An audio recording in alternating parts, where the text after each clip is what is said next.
Bom dia, meninas, tudo bem? Hoje nós vamos ter a nossa última aula do segundo bimestre, ok? Nessa aula, nós vamos falar um pouquinho sobre as reações químicas. Como que as reações químicas acontecem no nosso dia a dia? Eu trouxe aqui diversos exemplos para vocês. Primeiro, nós vamos falar das reações químicas que acontecem no corpo humano, tá? Vamos recordar aqui alguns processos que acontecem no nosso corpo. O primeiro deles é o processo de digestão. No processo de digestão, nós temos aí exemplos de reações químicas que acontecem principalmente na boca, pela enzima amilase, que é responsável por degradar carboidrato da boca, tá? Degradar as moléculas de carboidrato dos alimentos que nós ingerimos. E também é um processo de reação química no estômago, com a enzima protease, que é a responsável por degradar as proteínas e aminoácidos dos alimentos que nós digerimos, ok? Então, trouxe aqui para vocês recordarem o sistema digestivo, onde nós temos como principais órgãos e órgãos auxiliares a boca, a faringe, o esôfago, o estômago, o intestino delgado, o intestino grosso, o reto, o fígado, a vesícula biliar, o pâncreas e as glândulas salivares, ok? Outro processo também que acontece no nosso corpo e também está relacionado ao processo de digestão é o armazenamento de nutrientes. O armazenamento de nutrientes, ele é feito através das moléculas de ATP. Lembram disso? A gente viu sobre isso no ano passado. E nesse processo ocorre a respiração celular, que é onde as células vão conseguir armazenar e absorver os nutrientes dos alimentos e dos nutrientes que estão passando na corrente sanguínea, ok? Lembrem-se que as moléculas de ATP, elas fazem parte do nosso metabolismo, então elas são as moléculas de energia do nosso corpo. Nós precisamos transformar o alimento que nós ingerimos em moléculas de ATP para fornecer energia para todas as funções do nosso corpo, ok?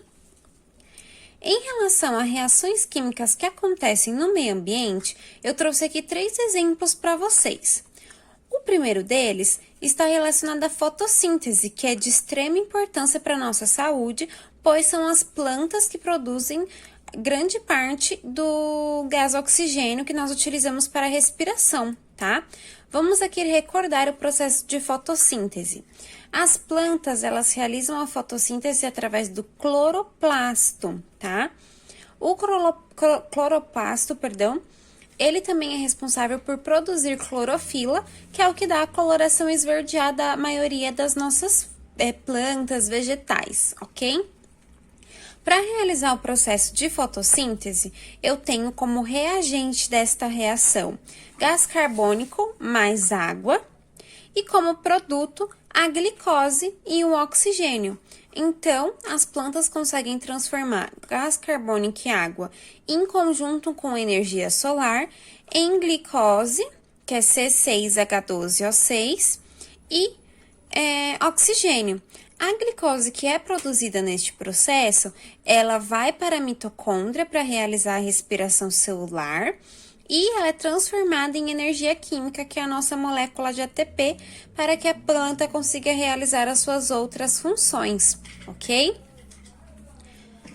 Como segundo exemplo, eu trouxe aqui a chuva ácida. Lembra que a gente conversou também no ano passado, vocês aprenderam isso no 6º ano também sobre a chuva ácida, que é uma reação que acontece quando eu tenho o trióxido sulfúrico, né? Quando ele vai reagir com o oxigênio que está na atmosfera, ele se transforma em óxido sulfúrico, ou também podendo ser chamado de dióxido sulfúrico, porque ele apresenta 2 moléculas de oxigênio e uma molécula de enxofre, ok?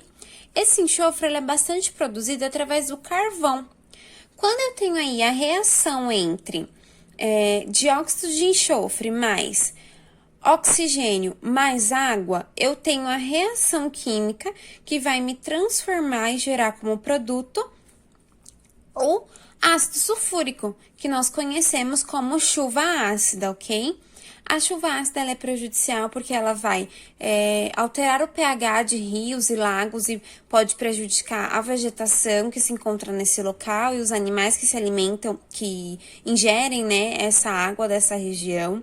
Também a chuva ácida ela é responsável por corroer estátuas e também a lataria de carros. Tá? Então, a chuva ácida aí, ela tem fatores ambientais, tanto em relação ao meio ambiente de seres vivos e micro-organismos, quanto de uma forma indireta para nós seres humanos, degradando aí os objetos. Além disso, eu trouxe para vocês também um exemplo das cavernas que se formam as estalactites. O que seria a estalactite? É uma reação que eu tenho aí o meu gás carbônico entrando em contato com a água, que vai me formar, depois de diversas reações químicas, o carbonato de cálcio. Esse carbonato de cálcio, quando ele se acumula ali nas regiões das cavernas, ele vai formar cristais de carbonato de cálcio, que nós chamamos de estalactites, ok? Trouxe aqui exemplos para vocês, ó. As estalactites, elas podem ser de diversas formas e diversos tamanhos, tá? Normalmente, a maioria delas está localizada no topo, mas também existem aquelas que estão localizadas no chão, tá? Isso não vai mudar a sua composição. A sua composição é uma reação que acontece entre o carbonato de cálcio, gás carbônico e água, que vai gerar aí a formação dessas estacas de carbonato de cálcio, ok? É muito comum a gente conseguir observar isso dentro de algumas cavernas. Bom, pessoal, hoje a aula foi um pouquinho mais curta. Eu vou deixar para vocês fazerem os exercícios da página 358, 360 e 361.